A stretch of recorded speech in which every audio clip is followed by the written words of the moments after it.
រីករាយថ្ងៃនៃក្តីស្រឡាញ់ Valentine's Day គួរឲ្យរំភើបគួរឲ្យស្រឡាញ់គួរឲ្យពេញចិត្តមហាព្រឹត្តិការណ៍ការប្រគំតន្ត្រី Cambodia Live My Valentine Concert ដើមឆ្នាំថ្មីនេះមិត្តភក្តិគ្នាយើងណាខ្លះមានគូហើយណាខ្លះមិនទាន់មានគូ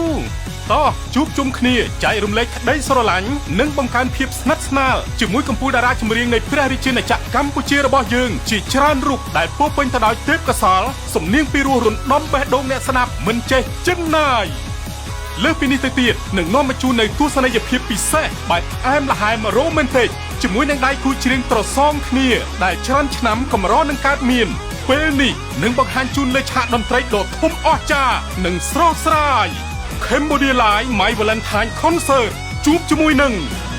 ពីខពលដាក់បណ្ដាឲ្យកណ្ដាយស្ទឹកព្រោះធម៌ជួយកំដរបានទាំងយប់ទាំងថ្ងៃយូរនឹងវ៉ាវពេលនេះខ្ញុំសម្រាប់បែងដងនេះអូនឲ្យបងមើលថែអើយល្អណាស់ថែដោយការស្រឡាញ់បងកប់ក្ដីអាណិតទោះមានឧបសគ្គប៉ុណ្ណាបងនឹងកាន់ដៃជីវ៉ាហើយឆ្លងវាលវត្តទៅសងសើជាមួយគ្នាថាស្នេហាមានន័យខ្លាំងម្ល៉េះសម្រាប់មនុស្សស្រីដែលស្មងលើខ្ញុំដាំចិត្តស្មងថែដោយទឹកភ្នែកទូស្លាប់មិនប្រាCause they got nothing, nothing, nothing, nothing, nothing for you know មិនឲ្យព្រៀមនឹងអូនទួបីបងយកស្រីមួយI'm so long, try my best but I'm still not enough អូនណា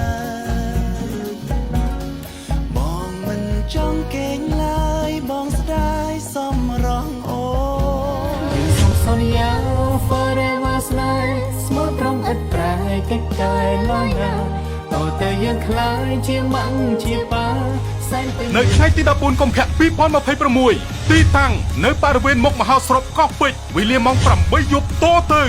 ដែលមានការចូលរួមសហការផ្សាយផ្ទាល់ពីស្ថានីយទូរទស្សន៍បាយ័ននិងเพจផ្លូវការបាយ័ន TV Concert និងเพจ Cambodia Beer